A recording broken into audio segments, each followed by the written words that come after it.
Hi, this is John Groders. Welcome to the No Shame Podcast, where we hang out at the intersection of faith and culture. Today's show comes from the floor of the Christian Worldview Filmmakers Guild and Film Festival, a gathering of about 600 industry professionals and aspiring filmmakers held in Franklin, Tennessee. Have no shame, no, we are not afraid, no shame of the gospel of his name. It's the power of God by which we all are saved. We need not be afraid, no shame. Welcome to the No Shame Podcast, and I'm kind of lucky here. I came to this film festival that we're recording at yesterday, and I walked in and I met our guest right now, Phillip, Telfer, and he came in and he greeted me very warmly, and I said, "Nice to meet you. What do you do?" He's the executive director of the festival. I felt a little sheepish at that moment, but I'm pleased that you've sat down with us on our podcast at the intersection of faith and culture. Phillip, thank you for joining us on this after-hours version. It's quieter in here because this room has finally come to rest for the night. But Phillip, for an example, paint a picture of what went on behind us on a day like today. Well, behind us we have about, I would say, 40 to 50 tables set up with chairs around them, and they represented nearly 600 aspiring filmmakers or filmmakers that are working already, or some that I call expiring. You know, they're not going to last, but maybe they're discouraged, and we have provided an environment for them to come and do two things. One is to hone their craft and whatever their interest is, and to bring in teachers and instructors in those areas. But most importantly, to help them grow in their relationship with Christ, to grow in their biblical worldview. So we bring in special people like Eric Ludy or Stephen Kendrick. People are going to speak into their lives on the spiritual level as well. And so it's both we feel are so important. This nearly 600 people, I was just at dinner with you, and I heard that Stephen Kendrick mentioned that last year we put some money into marketing, into advertising, and this year, well, what did he say? Well, yeah, last year we did. We never had a marketing budget before, and last year we did get a little donation that was earmarked for marketing. So yeah, we had a whole team working on marketing, and we weren't really sure it made any difference, and so this year we didn't have that budget, but we did something we do every year, and that's pray. But we stepped up our prayer. We assembled a team that began to gather through a conference call every week, every Tuesday morning for at least a half hour, dedicated just to pray for this event. We've been doing that for about 28 weeks now, and we were really expecting God to just be merciful to us and to move, and we've seen that this week, and so we've seen attendance really increase significantly this year without the marketing budget. So take that, all you people looking to spend money on marketing. Just pray more and you can spend less, and there's more people that ever came. We're all a bunch of marketers. At the intersection of faith and culture, I want to, Phillip, you're coordinating, executive directing this festival, and thank you for countless hours, time beyond time you've put into it, prayer. But it is a blessing to a bunch of people who are going to be encouraged, equipped, connected in new ways, taught some specific things. There's very specific hands-on seminars going on here. I mean, it's nuts and bolts in a lot of areas, from art direction to camera operation to acting to screenwriting, and lots of very coordinated teaching sessions. So you are intersecting faith and culture with this very festival in 1,000 ways you may never know. But you specifically, I would just getting a little bit of an overview of this at dinner tonight, have really had something to say about media. What's been your entree into the media story that you've told? Sure. Well, it really began when I was a new believer at about 17 years old, and raised in a Christian home, in a solid Christian home. I was kind of the black sheep of the household, PK, and doing my own thing. And then God got a hold of me. I surrendered my life to Christ at 17, and then I was at an event where I heard a preacher, and to this day I don't even remember exactly what he preached, but something happened, and that was something he said sparked something in me. I began to get convicted about my media habits, the television I was watching, the movies I was watching, the music I was listening to, the video games that I was playing. Of course, this is back in 1989.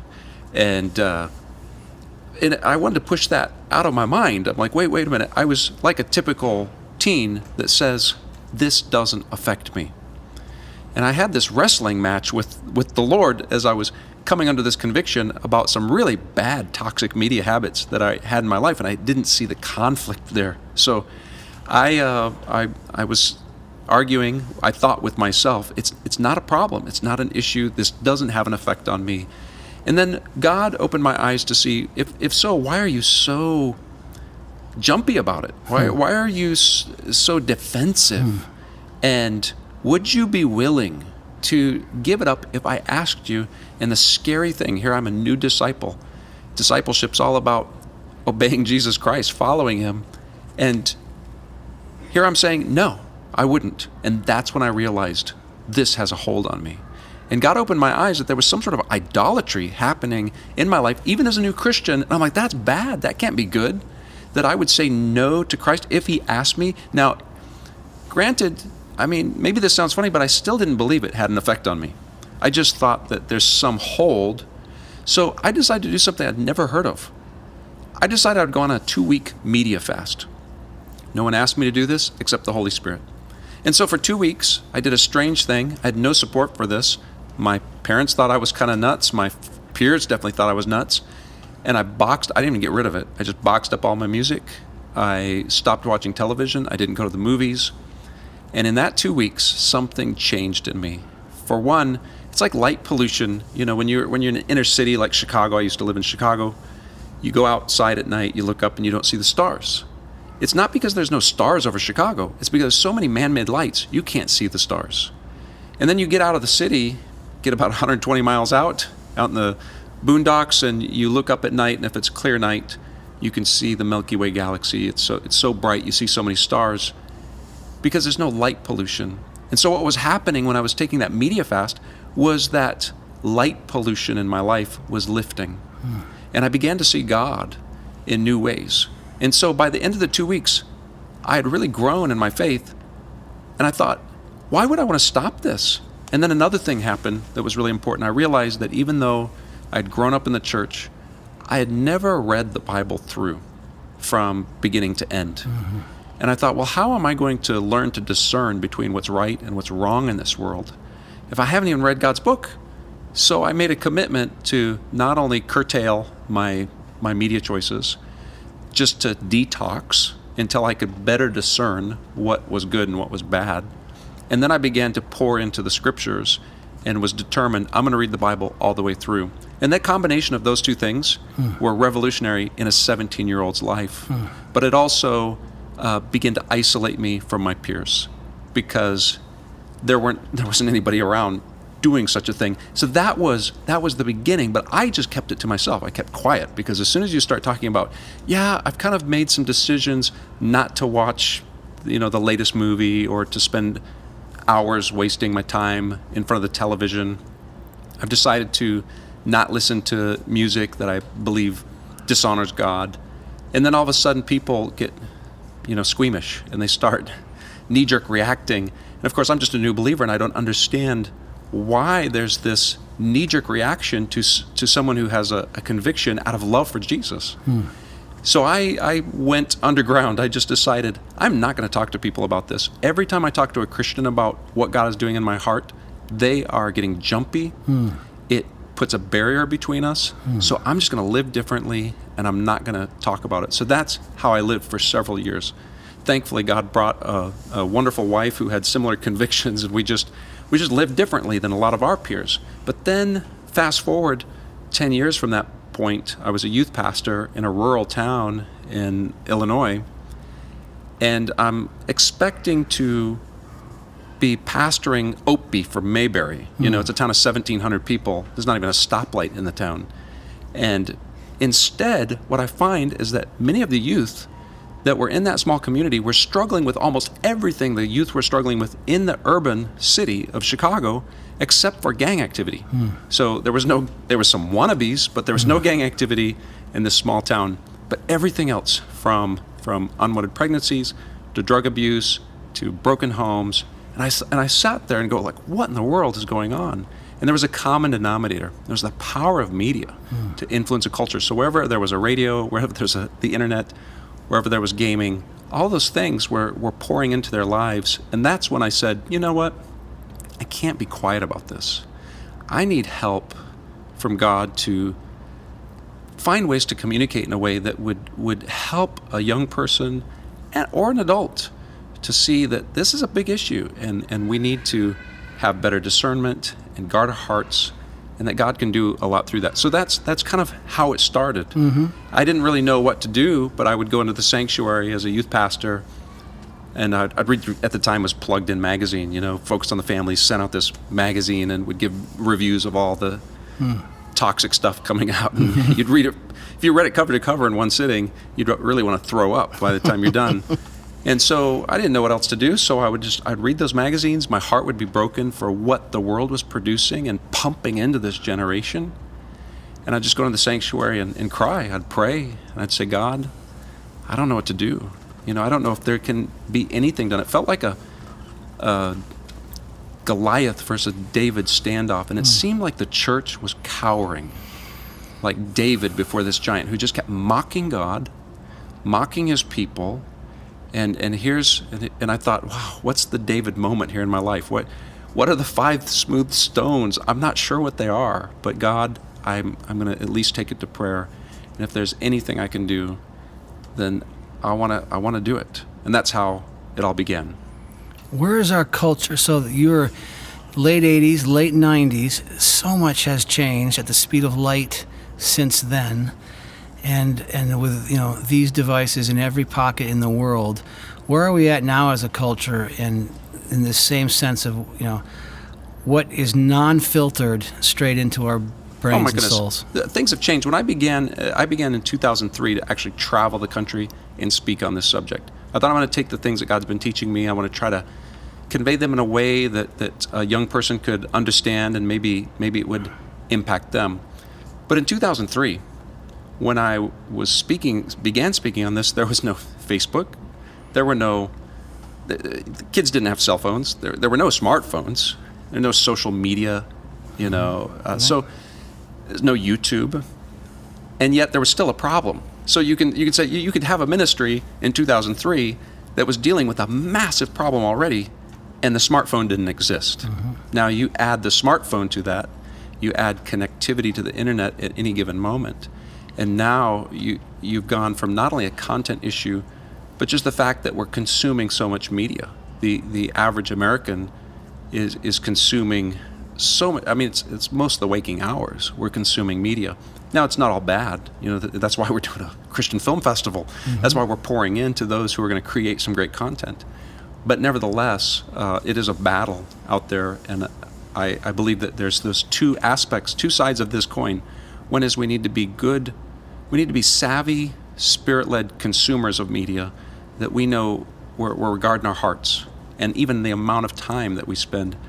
And one of the problems this generation is facing, the young people, is that we're not very good examples as adults. They can't look to us and say, because mom and dad are as compromised as they are.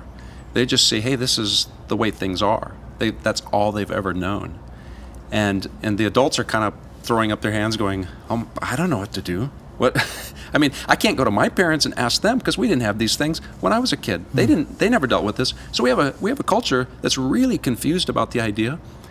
And we don't have a lot of people stepping up to say, we need to pray and ask for wisdom and think this through and say, what can we do to help people not come into bondage to these things, to have freedom? And then the other side of the coin is, the one is the consumer side, and the other is the producing side. Because if we're saying, hey, there's content out there that is not good for your soul, it's not good for your life, on the other side, there's got to be media that can pour in and build. And so that's what I began to get excited about also, is how can we be a part of helping a generation produce content that honors the Lord? turn of the 20th century, things like cocaine were legal, were put in soft drink, cocaine. And eventually people thought, oh, this cocaine makes me feel good. But then there came some point, and I'm not an expert on this, where people realize all this cocaine we're taking is killing us. I feel like we're at another cocaine level. All this, I mean, what are the questions people have to ask about their own consumption 24/7 of checking the news channel, checking my social media posts, seeing what's done, accessing sites that give me access to any.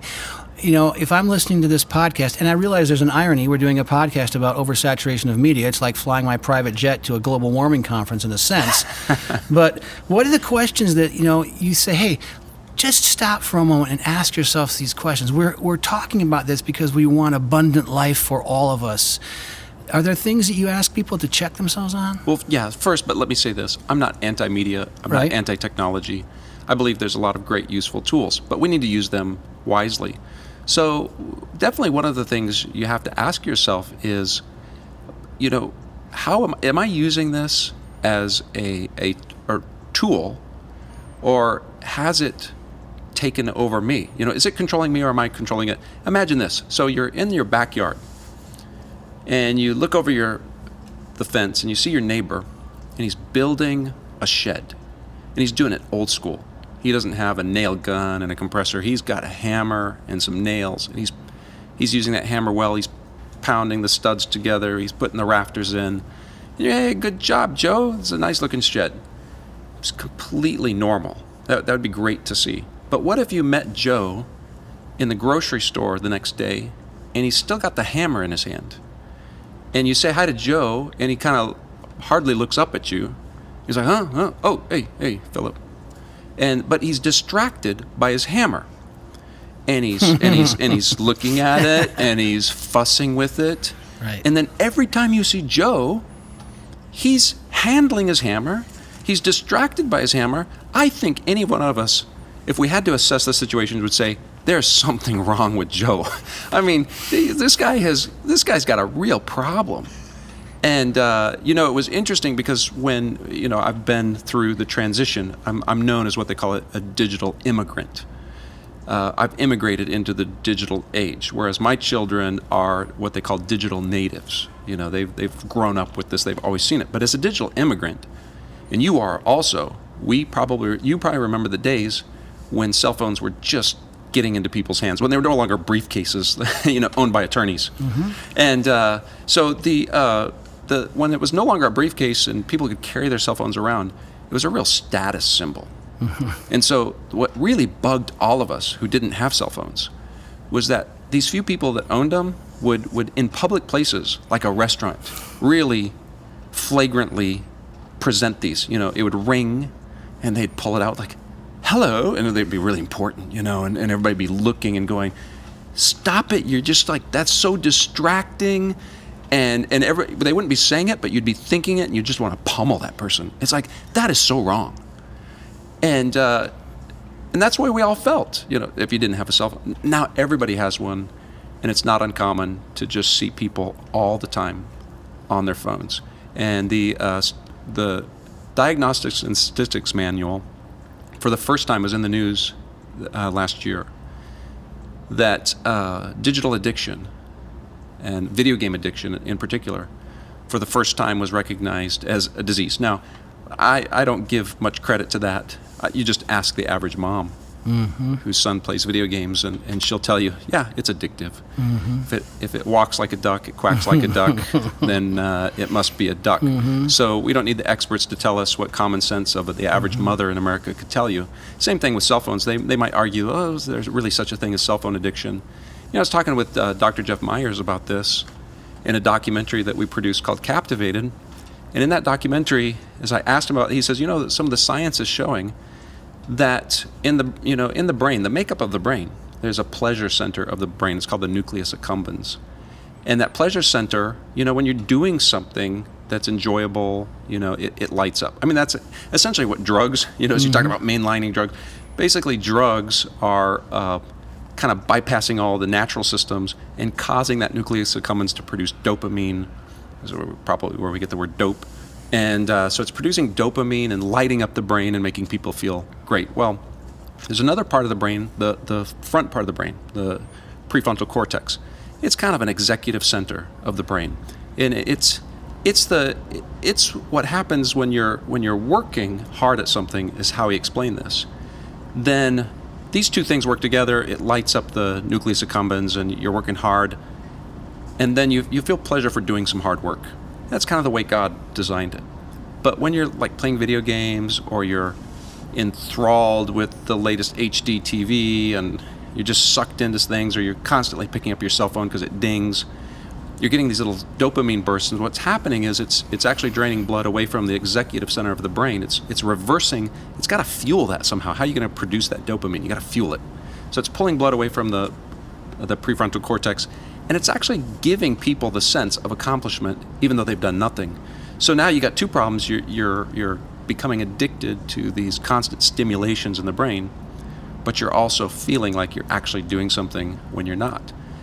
And this is creating a culture that it continues to. That's just one example. There's many of them out there, but that's So this is fascinating. We're talking with Phillip Telfer, Executive Director of the Christian Worldview Film Conference. This is a fantastic conference. It's taking place in Franklin, Tennessee, hundreds and hundreds of filmmakers and aspiring filmmakers. And here we are, all exactly what you say. We are working to use media and content for good. We believe strongly that if you fill your mind with the Word of God, or encouraging and true things, what I love Philippians 4. It's one of my favorites in the Bible. I can justify whatever is good and whatever is true, and whatever is praiseworthy. Think on these things. And yet you're reminding us of something we intrinsically know is like, I think that I might be addicted. And could I go 2 weeks with putting my cell phone away?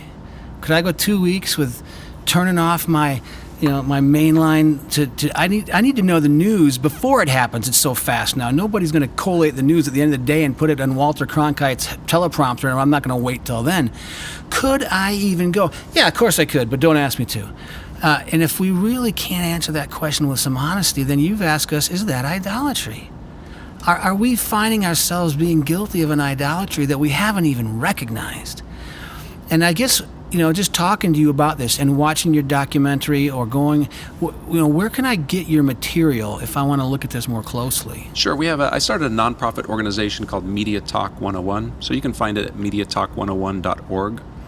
And there's information about the film festival there. There's information about the documentary. And you can learn more about what we're doing. Well, I know just in sitting with you at dinner, this is just a connection point, but I'm working on a screenplay that comes out of my life. We have 3 granddaughters who are refugee foster kids from Africa, and when my daughter and her husband brought them over, we were all excited because, boy, these girls had gone through some really difficult things and where they came from, and we were looking forward to wrapping our arms around them and integrating them into family and bringing them into a space where there's some peace and some quiet. And like you said, I kind of had Andy Griffith on the mind, but they came with cell phones and they never left their culture.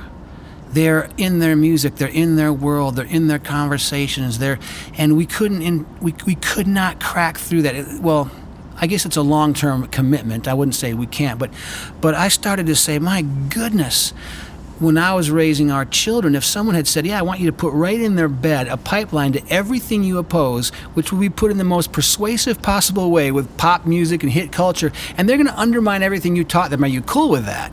I mean, that's why we locked the door. Exactly. Well, the documentary Captivated is really based on Colossians 2, verse 8. It says, do not be taken captive by philosophies or empty deceptions. And it's kind of a paraphrase of that. And when the Apostle Paul spoke those words, he was speaking to the church. And as he talked about the philosophies of the age, those were being disseminated by philosophers. Now, who were the philosophers? I mean, they were traveling, itinerant philosophers. They'd come into town. I don't know if they stood out on the street corner, but they were making themselves present. They were pitching their ideas and trying to spread them. And the Apostle Paul says, I want you to guard yourself against these people that are trying to turn you away from Christ and turn you towards things, these philosophies that are deceptive, and they're going to take you captive. And if we think about today, who are the philosophers of today in the 21st century? Who are the philosophers? They are the famous musicians. They are the actors. They're the directors. they are the media moguls. They're the ones who have the ear of this generation. And when the Apostle Paul was warning Christians, he never imagined that we would actually invite them into the home. But we're not even talking about inviting one into the home. Now you have devices in every room of the home, potentially giving access to the world's philosophies that are taking this generation captive. Now, you need to know that I have a heart for this generation, and I'm not one who's just down on teens because they're captivated by media. I want to see them helped, and they're not getting a very good example from adults. And so I'm not coming at it from like, oh, look how bad they are. It's like, no, that's all they've ever known. And unless we show them something different, unless we point to them. So one of the things we talk about is, you need to replace and not just take away things. It's one thing to just lock it down and take it away. But what are you going to give that's better? So what are those things that are better? Well, for one, you can't have 5,000 friends, true friends. You might have 5,000 friends on Facebook, but you really don't have 5,000 friends. They've done Dunbar's number, which these are social media studies, and Dunbar's number I think is like 120 or 130. You can't really maintain any relationships over 130, and that's like very minimal interaction throughout any given year. Really, those numbers are even smaller. And so we need to encourage them. You know what? Personal interaction is really more satisfying, especially when it's godly people. And then, of course, we've isolated the generations. We've taken young people and we've isolated them from older people and the wisdom. And we've taken the older people and we've isolated them from the younger people. And we need each other. And we need to be able to, and those type of relationships have to be cultivated. But we've created a culture that not only isolates, but then we're cultivating virtual relationships that really don't leave people satisfied. And the studies have shown that the more time young people spend on social media, the more depressed they become. They're struggling with things that, the acronym FOMO, which is the fear of missing out. Because when they go online and they look at their social media posts and they see what their friends are doing, for one, they realize, oh, I wasn't invited to that. And of course, everybody's presenting their life in an unrealistic way. It's all doctored, it's photoshopped, it's you can say whatever you want because you're trying to present and make the world feel and your friends feel like, hey, I've got it all together. And the reality is they don't have it all together. They're just as empty inside. But they present this, and then their friends look at it and they say, oh, my life is so boring. I'm not doing anything fun tonight, and everybody else is doing something fun. So they call it the fear of missing out. This is causing depression. It's causing suicide rates to jump up among young people. And once again, those are the problems, but what are the solutions? And some of the solutions, of course, we know that the ultimate answer is a relationship with Jesus Christ, but we've got to get practical. Even that's the most practical thing, that they have a relationship with Jesus Christ. But how is that going to happen? They need to have also relationships with other people. So we need to begin to teach them that presence is very important, and they're going to learn that from our own actions. Are we present with them? Are we focusing our attention when we're distracted by these things and we're too busy to spend time? But I'll tell you what, I've challenged people. You find some young people, 2 or 3 or 4. If you're an older, mature man, find some young junior high boys and say, hey, could I take you guys out to breakfast? And I just like to spend some time with you, or take them out to a coffee shop, and you pay. And you say, I just want to spend some time with you, and I'd love to learn a little bit more about your life. One of the pastors in our church, Pastor Al, he's 73 years old. He does this kind of stuff. And you know what? Young people love him. They love to spend time with Pastor Al. And he's so good at just drawing them out and asking them about their life. And he can learn more about them. And you know what? They just thrive on that because that's really what they want. The culture tells them what they think they want. And so they follow everything the culture tells them to do, yet they're still so empty. But what they really need is the presence of Christ and the presence of other people, other ages, godly people in their life that will pour into them, give them some attention, hear them, hear what they're going through, spend some real meaningful time with them, get some communication going. That's actually one of the things that releases dopamine. That's one of the most beneficial things in the natural way is communication. Is like just, people light up, spend some time with. So there are things. And I'll tell you what, as a parent, if I was talking to parents, I mean, I don't know who your audience is really. I'm kind of shooting in the dark here, but we'll talk to parents for a moment. If you're talking about replacing something rather than just taking away, I'm telling you, it's much more costly in time, money, and energy to give them a better alternative than let them just veg out in front of a screen. That's the default. It's so easy. It costs you nothing. I mean, if you already own the equipment, and you don't even have to ask them to do it. They'll do it. They want to do it. So if you want to do something positive, let's say, one of the things, as an example, I decided my son was interested in planes for a while. I'm like, well, I can't afford pilot lessons right now, and I may never be able to afford that. But, what could I do? So I learned about this craft of building remote-controlled airplanes from scratch using foam board and glue, hot glue, and buying some electronic equipment and getting I said, hey, let's do that. You think that sounds fun? He thought it sounded fun. So my teenage son and I, we began to learn how to build these airplanes. And then we didn't realize how hard it was going to be to learn how to fly them. So we crashed more these planes and we continually building them and trying to fly them. And our goal was like, wow, if we could just get through one battery, like actually fly the plane and land it before run the battery out. We didn't do that for months, But there's an example. But I'm telling you, as a dad, that took more time, it took more money, it took more energy. But when you begin to invest that time, there's always a short-term payoff of just letting them veg out in front of electronic media. But it's got a long-term deficit to those short-term choices that you make. And the things that take longer and are harder, that cost you more now, have the long-term benefit, I believe. So we got to learn to, like the Alex and Brett Harris's book, Do Hard Things for Teens. I think adults I think we need to do hard things for adults now. In regard to parenting. But even if you're not a parent, you can do that in somebody else's life. And it's do the harder thing. Put the phone down.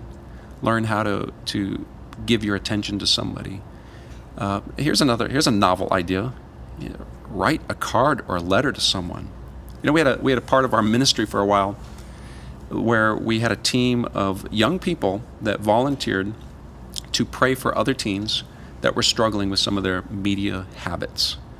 I was going around speaking at the time to youth groups, and I would ask teens, hey, give me some prayer requests. Tell me what you're struggling with, and I'll raise up a team to pray for you.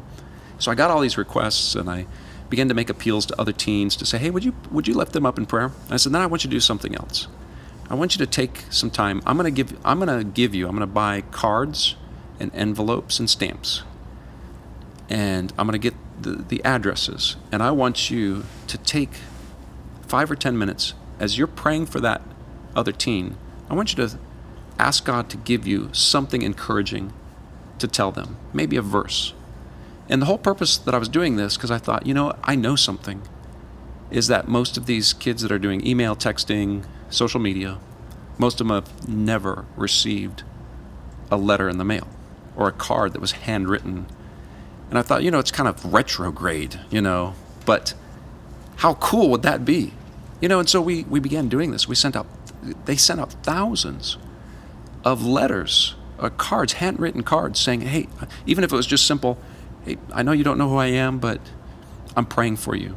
And I just, here's a word from the Bible, that I hope will encourage you. And we actually got a letter back from one of them, a girl who wrote us back and said, you know what, I was suicidal, and there was a day that it was going to be my last day. This was the day I was going to end my life.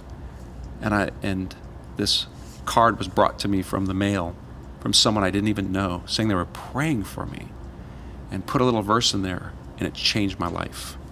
It's powerful. But that was, it's taking a higher road there. Well, if you're listening to this No Shame podcast with Phillip Telfer, maybe like me, you're feeling a little convicted, and maybe you like me, feeling a lot convicted, because this is not an area that we've all got victory over. I will veg out in front of the sports every night. I will spend time on my phone at dinner with my wife. I will not always engage with generations. All these things that you're mentioning, they strike home, and I hope that as we listen to what you have to say, some thoughts come to each of us that says, let's be human beings again. Let's be human beings made in the image of Christ to one another, building community, loving each other in real ways. And you've just focused us on this, and I thank you for that, and I thank you for this conference and for all the work you've done in it. And I pray blessing on you and your family and the Christian Worldview Conference. This film festival is awesome. And might you just be that, more than that little nudge, that big nudge of encouragement, which helps people break a cycle and do better and do more holy things with their time. Well, thank you, John, and I thank you for what you're doing. And for your listening audience, I'm sure, you don't, the Bible says, let another man praise you and not your own lips. But I'm a big fan of John Groder's work and have been a growing fan. So thank you for your work in producing meaningful media that impacts lives for good. Well, I appreciate that. It's great to be among brothers and sisters, and that's where I want to be. Thank you very much. Thanks for joining us. Thanks, John. Have no shame, no, we are not afraid, no shame.